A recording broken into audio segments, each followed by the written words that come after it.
পৃথিবীর 3টা মসজিদ ছাড়া আর কোন মসজিদে সফর করা জায়েজ।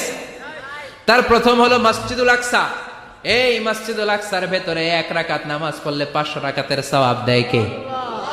2 নাম্বার মসজিদে নববী, বিশ্বনবীর কবর যেই মসজিদের মধ্যে রয়েছে, ওই মসজিদে 1 রাকাত নামাজ পড়লে 1000 রাকাত নামাজের সওয়াব দেয় কে? 3 নাম্বার মসজিদুল হারাম, যেই মসজিদুল হারামের মাঝখানে আল্লাহর ঘর রয়েছে, ওই ঘরে 1 রাকাত নামাজ পড়লে 1 লক্ষ রাকাতের সওয়াব আমল নামায় দিবে কে?